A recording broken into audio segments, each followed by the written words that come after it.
Čus lidi, vítám vás u dalšího týdenního vlogu. Dneska máme pondělí, hezký počas moc není a hlavně s tím světlem, protože já vždycky stávám v 7 a je tma. Takže jsem dneska kvůli tomu pádem zase nic natáčel, ona není ani nálada, ale fakt na to nejsou ani podmínky. Jste mohli slyšet, že nám tady zlobí čičinky. Tady máte Lilču a někde je tady Dejzinka. Takže můžu ještě k modelům. U Optima víte, že mi vlastně před Vánocema došly další díly, kde se bude řešit to hojivní brnění, ale já jsem říkal, že se tady tím dílům nedostanu, protože ještě musím složit těch 10 čísel předtím, kde se vlastně řeší další části těla s detailama a levý a pravý rameno. No a budu si muset pospíšit, protože mi za chvilku přijde další várka čísel, dalších 5, kde vlastně budeme dokončovat nějaké části. Vlastně bychom se měli přesunout na ty záda a dokonce tam dostaneme i ovladač, kterým potom budeme testovat to osvětlení. U kita tam víte, že mi nedávno dorazily další čísla, kde kromě toho zmiňovaného podběhu, který mi minule nedošel, tak ten mi teď došel a je tam vlastně dalších 5 nových čísel, to znamená pravý přední kolo, části toho radiátoru s ventilátorem, části motoru. U RTho jsem říkal, že mi k dokončení toho samotného dojda zbývá 5 čísel a že to budu natáčet taky na 2 videjka, to znamená první video bude klasický dokončení toho dojda, druhý bude bonusový, kde si projdeme ty funkce. U Shelbyho jsem říkal, že vlastně ten model toho Mustangu už mám vlastně hotovej, jenom mi zbývá pro vás udělat to bonusový video, kde si projdeme ty funkce, bude tam ta vitrina a něco si k tomu řekneme. U Ironmana jsem říkal, že ho zatím nechám stát a soustředím se na končení těch ostatních modelů. Takže to by bylo k modelu. Ještě teda k mým plánům. Říkal jsem, že bych letos už zase chtěl někam jezdit, nejspíš asi pojedu někdy na to Mostecké jezero. Pak jsem říkal, že se chci věnovat ochutnávkám, challengím a unboxingům. Víte, že minulý rok vyšel jeden unboxing a jedna ochutnávka a teď pro vás připravuju 2 challenge od Hot Chipsu na tu upravenou verzi toho extra pálivého chipsu a na ten extra slanej. A nebojte, bude toho víc. Pak chci dokončit tu chodbu, ale tam už by to mělo být jenom pár drobností a mělo by to být hotový. Pak se chci věnovat tady tomu studiu. Nechci už se opakovat, co všechno tady budu dělat, ale v nejbližší době bych chtěl konečně zabudovat ten držák na ten prodlužovák, upravit tady kabely a potom bude ten vozík a pak všechno ostatní, co jsem říkal. Tady to bude toho víc, protože tady to není jenom u počítače, tady to je vlastně i obejvák, tady to studio, takže nebojte, takže toho bude víc. A hlavně tady bude vidět ten progres a bude tady plno zajímavých vychytávek pro vás, co nemáte tak velký budget. Myslím si, že to bude nakonec velmi zajímavá série Studio. A říkal jsem, že bych se chtěl ještě vrátit k tím sériím, které jsou pozastavený a samozřejmě plánuju i nějaký další nový. No a chtěl bych si konečně točit už videjka dopředu, což se mi minulý rok moc nedařilo, doufám, že tady ten rok se mi to někdy povede. Jo, bylo by to dobrý. A taky jsem říkal, že bych už měl investovat i peníze do techniky, to znamená nějaký osvětlení tady. A hlavně teda ten foťák už mám nějaký vyhlídnutý, ale zatím jsem ho teda ještě neobjednával. Takže to by bylo k mým plánům. Takže to by pro dnešek bylo všechno, protože to, co jsem potřeboval, jsem vám sdělil. Takže to je pro dnešek všechno a já se s vámi uvidím zítra. Tak, dneska máme středu. No hezký počas už bohužel není, je zase nějaká mlha, vypadá to jak z nějaká scéna z nějakého hororu. Já jsem se teďka vrátil z krámu, musel jsem si zase nakoupit. Teď tady vidíte Dejzinku, jak tady kočky lítá s Lilčou. Jo. Oni ty kočky furt zlobějí, ale to je normální. Tak, já jsem teda dneska nic natáčel, protože fakt tady při tomhle světle já zase nechci to točit nad umělým světlem, protože to se nedá. Já ho budu muset do budoucna zainvestovat do toho osvětlení. Viděl jsem jedno studiový, to se mi fakt líbilo. Alze ho nabízeli za nějakých 13 stovek, ale bohužel ho nemají ho. Takže já musím počkat, až ho budou mít. No, jinak jsem zase začal po dlouhé době sledovat MacGyvera. Myslím toho původního z let, tuším 80, 492, nejsem si jistý, je to nějakých 7 sérií. Je to ten, kde hlavní roli MacGyvera hraje Richard D. Anderson.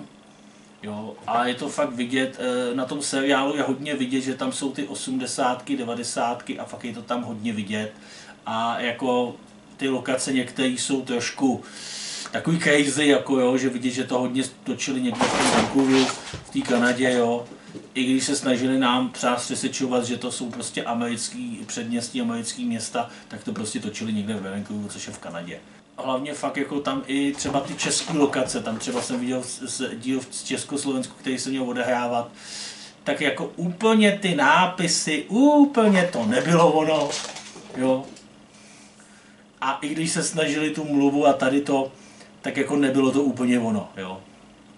Je to spíš takový akční komediální seriál, no, protože prostě znáte MacGyvera, dáte mu sponku na papír, kus trubky a další věci a najednou on má laserovou zbraň anebo něco jako bazuku, jako.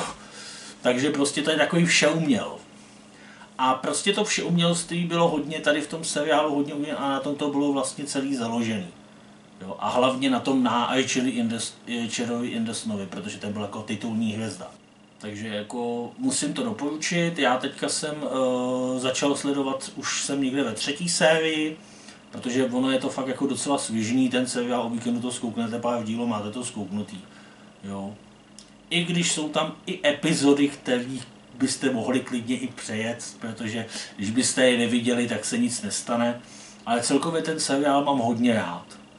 Jo, protože já jsem zažil dobu, kdy to bylo nějak 96. ten dubbing vzniknul, kdy to u nás začala Nova vysílat a to bylo nějak zhruba, myslím, že první nebo druhý rok, co Nova začala vysílat a to bylo fakt, že ČT1 a Nova se furt střídali a furt se předhazovali, kdo bude mít lepší americký seriál nebo jakýkoliv do té doby nevídaný seriál. A prostě pro nás v té době, co jsme viděli MacGyvera, to bylo něco neuvěřitelné. A nejlepší, co jsem se jednou dočetl, že skutečně ty věci, které on tam ukazuje, tak to dokonce někteří zkoušeli i učitelé na základních školách, co se týče fyziky a chemie. A usoudili, že to fakt jako, že to je reálný. To je tomu seriálu prostě dal kredit. Tu novou verzi už jsem neviděl, jo, kde prostě jako už to bylo o něčem jiném, trošku to bylo jak upravený, některý herci, kteří byli v tom původní seriálu, se tam objevili, ale už logicky hráli jiný postavy, takže už to prostě nebylo ono. Takže tady k tomu MacGyverovi a ještě můžu teda k modelům, ale tam to všichni dobře víte, že u Optima tam mě vlastně před Vánocema minulý rok dorazilo dalších 5 čísel, kde se řeší to hrudní plnění, který jsme vlastně začali v čísle 2.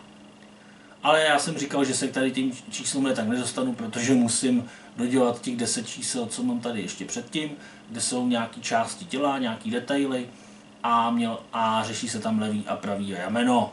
No a musím si pospíšit, protože tady ten týden počítám, že mi někdy dorazí další zásilka s dalšíma 5 číslama, kde už by se měly řešit záda, mělo by tam být hlavně dálkový ovládání, kterým budete vlastně ovládat to osvětlení a doufám, že tam teda bude ten další dárek, jestli mi ho teda uznali, ten baťůžek a potom od 14. zásilky už by měly chodit ty části, ty vitamíny. U Kita tam víte, že poměrně nedávno mi vlastně dorazily další čísla, celkem 6, včetně vlastně toho pravýho podběhu, který mi vlastně ke konci minulého roku vlastně nepřišel. A je tam vlastně dalších 5, což je pravý přední kolo, takže se tam vlastně dodělá vlastně i ty brzdy se tam dodělají na té přední straně toho auta. A pak tam budeme řešit radiátor s ventilátorama a části motoru. U ART jsem říkal, že mi k dokončení toho samotného dojda zbývá 5 čísel a že to budu točit taky na 2 videjka. To znamená, první videjko bude klasický dokončení toho dojda a druhý bude bonusový, kde si projdeme ty funkce. Ušel by ho, tam víte, že už ten model toho Mustangu už mám hotovej, jenom vám teda ještě dlužím to bonusový video, kde si projdeme ty funkce. Bude tam ta vitrína a něco si k tomu řekneme. U Ironmana jsem říkal, že ho zatím nechávám stenu a soustředím se na dokončení těch ostatních modelů. Takže to by bylo k modelům, ještě teda k mým plánům. Říkal jsem teda, že už bych chtěl zase někam jezdit, nejspíš asi někdy podle počasí bych zajel na to Mostecké jezero a že se teda chci zase soustředit na ochutnávky, challenge a unboxingy. Minulý rok víte, že vyšel jeden unboxing a jedna ochutnávka. Letos teda nevím, kdy se k tomu dostanu, pro vás připravu 2 challenge od Hot Chipsu, na tu upravenou verzi toho extra pálivého a na ten extra slanej. A nebojte, bude toho víc. Takže se máte na co těšit. Dál jsem říkal, že bych chtěl konečně dokončit tu chodbu, ale tam už je to jenom pár drobností, mělo by to být hotové. Pak se si soustředit tady na tohle studio. Nechci už všechno říkat, co tady všechno budu dělat, jo, protože vlastně tady to není jenom permanentně u počítače, ale souvisí to i s celou místností, což je i obejvák, takže studio pomlčka obejvák. Jenom v nejbližší době jsem říkal, že konečně musím zabudovat na ten stůl ten držák, na ten prodlužovák a upravit kabely a potom složit ten vozejk. A bude tady toho rozhodně víc, jo. A budou tady zajímavé vychytávky pro vás, co nemáte tak velký budget. Takže si myslím, že to bude velmi zajímavá série Studio. Pak jsem říkal, že si chci konečně už natáčet videa dopředu, což se mi teda minulý rok moc nedařilo. A doufám, že tohle to vyjde. Pak se chci určitě vrátit k Sejm, který už jsem dávno opustil. A samozřejmě přijít i s nějakýma novejma. A samozřejmě bych měl taky investovat nějaký peníze do techniky, jak jsem říkal, už to osvětlení, abych tady mohl točit i před takovým blbým světlením, i večer. A hlavně to chce ten nový foťák. Já už jsem vám říkal, jaký chci koupit, mám vychytaný jeden, nebo respektive 2 F10 nebo F50 Canon. Jo, oba dva se mi líbějí, takže uvidím. Jenomže to není zase jenom, že to je vlastně v ceně, vlastně v tom základu máte v ceně jenom vlastně ten foťák samotný s objektivem, pak tomu musíte dokoupit ten mini stativ, jo, a potom vlastně mikrofon hlavně, aby tam člověk měl kvalitní zvuk. Takže určitě fakt budu do toho muset investovat. Časem určitě uvažuji, že bych si chtěl koupit i klasický studiový mikrofon, protože by to bylo určitě zajímavý. Jo, už na to mám nějaké věci v plánu. Takže to by bylo k mým plánům. Rejzinka s Linkou tady někde jsou, ale já je nebudu rušit, když tak vám s nima natočím zase nějaký pěkný videjko. Takže to by pro dnešek bylo všechno, protože to, co jsem potřeboval, jsem vám sdělil. Takže to je pro dnešek všechno a já se s váma uvidím zítra. Tak, dneska máme pátek a máme opravdu hezký počas, krásně svítí sluníčko. Takže ideální čas na to, abych mohl natáčet nějaký videa, protože to sluníčko je fakt dobrý. Jenomže bohužel ono už je skoro 10 hodin a já mám tady ten týden odpolední, takže věřím tomu, že kdybych vytáhl nějaký ty čísla toho jednoho modelu, tak bych se u toho minimálně na tu hodinku zdržel, možná díl, a kvůli tomu bych zapomněl třeba jít i do práce. Takže jsem teda nic nestavěl, nic jsem nenatáčel, ale teďka před chvilkou jsem si naskenoval další čísla Optima, protože včera mi přišly dalších 5 nových, tak jsem si je dneska rovnou naskenoval a rovnou jsem udělal i miniatury. Tady ta stavba tady těch dílů nebude zase moc převratná, byla v podstatě v tom prvním čísle, což je 54, v podstatě jenom jeden díl, který se přimontuje, ty další nejsou na tom moc líp. Kdybych já tady ty paky dělal, tak já bych tady z těch čísel udělal tak 3. Protože opravdu některé ty věci se dají spojit dohromady, ale v rámci toho, že tady potřebujou, aby nám to vyšlo na těch 115 čísel, tak to musí takhle rozdělit. Takže kolikrát fakt jako ty díly, buď se na ně jenom podíváte, nebo je zabudujete, ale v podstatě je to jenom jediný krok, který vy tam uděláte, to tam nasadíte a přimontujete, nebo něco uděláte a v podstatě s tou stavbou se nějak v tom čísle neposunete. Takže tady v té stavbě sice nám tam něco přibyde, ale zase to nebude nic moc extra, jenom prostě tak lehce naťukneme ty záda. Mně se hlavně líbil ten ovladač, i když mě teda to číslo zklamalo, protože v podstatě jediné, co vy tady v tom čísle uděláte, že dopojíte dvoje světla do té základní desky a v podstatě do ovladače dáte baterii a tím pádem jste skončili.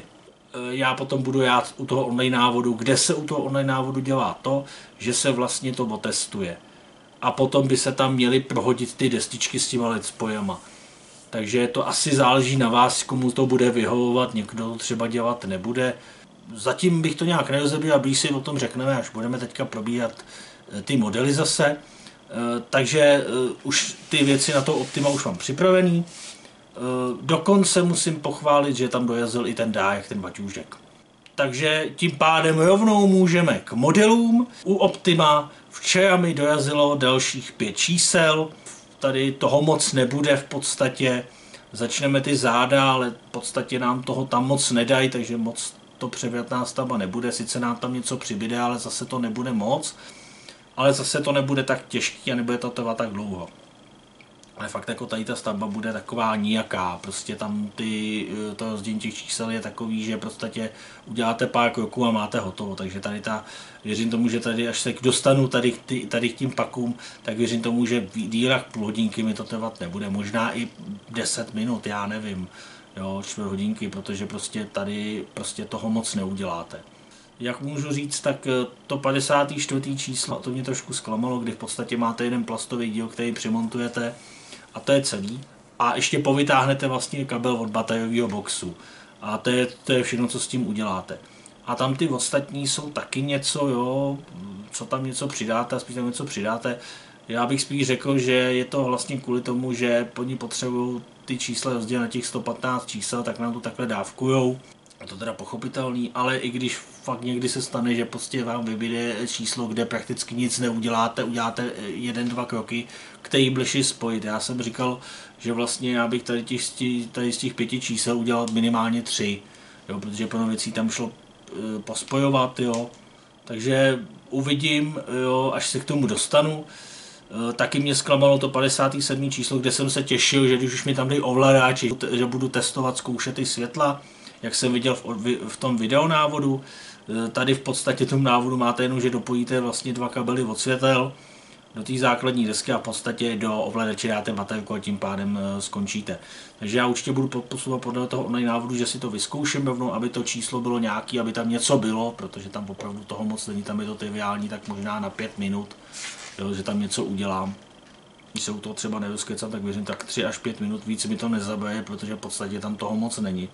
Takže tam určitě asi přidám to testování těch světel, protože jsem koukal ještě v tom videonávodu, že tam vlastně, jak máte to hrudní brnění, kde jsou ty světla, jo, jak jste měli ty žárovky, ty plastové, tak tam oni doporučují, že kdyby to náhodou blbě svítilo, takže vlastně prohodíte ty destičky s těma LED diodama, aby vám to líp svítilo.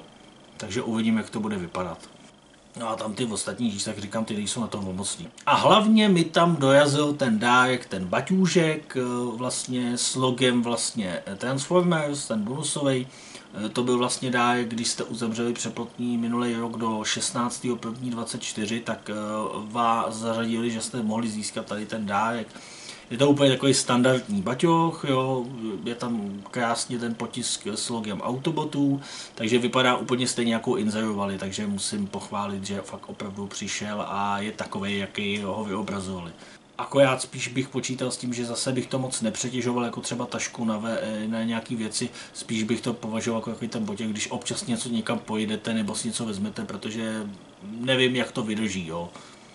Jo, oni většinou tam, to je věc, která i tady ty baťohy třeba stojí pár stovek i víc, jenom, ale tam vy tam neplatíte za tu kvalitu, ale za tu značku. A opravdu jako možná to tu hodnotu má, nevím teda kolik ten baťůžek má hodnotu, to nevím. Jestli třeba pár stovek, nebo i, já nevím, já bych řekl, že tak možná 3 až 5 stovek určitě se běžně prodávají takový baťohy, tady s těma logama. Ale vy vlastně neplatíte za kvalitu toho baťohu, ale platíte za tu franšízu, za to logo. No akorát já jsem říkal, že se tady k těm číslům hned nedostanu, protože vlastně ještě musím zložit těch dalších 15, kde vlastně budu řešit nejprve dodělávat nějaký části těla s těma detailama, měl bych tam pak dodělat levý a pravý rameno a potom teda mě čeká to hrudní brnění. U kyta víte, že nedávno mi dorazily další čísla, celkem 6, včetně toho pravýho podběhu, který minule nedorazil. Potom těch dalších 5, to je přední pravý kolo, takže tam vlastně doděláme tu pravou stranu těch brzd, části radiátoru s ventilátorama a části motoru. U RTho jsem říkal, že mi k dokončení toho samotného dojda zbývá 5 čísel a že to budu točit taky na 2 videjka, to znamená první videjko bude klasický dokončení toho dojda a druhý bude bonusový, kde si projdeme ty funkce. U Shelbyho tam víte, že ten model toho Mustangu už mám hotovej nějakou dobu, tak já vám ještě tady užím to bonusový video, ke kterému jsem se ještě nedostal, kde si projdeme ty funkce, bude tam ta vitrína a něco si k tomu řekneme. U Ironmana jsem říkal, že ho zatím nechám stranou a soustředím se na dokončení těch ostatních modelů. Ještě můžu teda krátce ještě k novinkám. Na De Agostini teď vypustili další model, ikonický rally auto, myslím, že snad z Dakaru, z 80. Já vám tady když tak někde dám obrázek.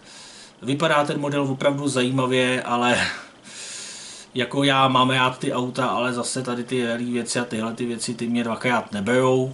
Ale určitě věřím tomu, že pro někoho ten model bude určitě zajímavý. Takže to by byly ještě novinky na De Agostini. Ještě teda k mým plánům.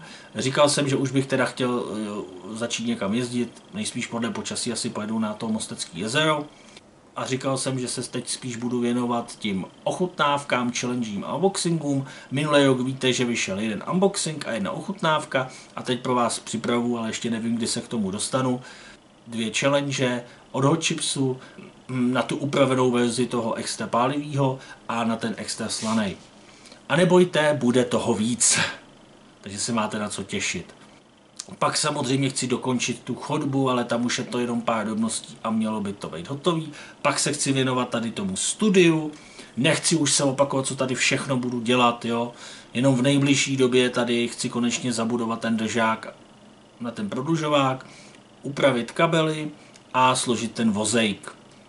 No a potom tady bude spousta dalších zajímavých věcí, jo. Nejenom tady u počítače, ale víte, že tady ta místnost jsem říkal, že je to pomlčka vlastně obejvák, studio pomlčka obejvák, takže tady toho bude víc.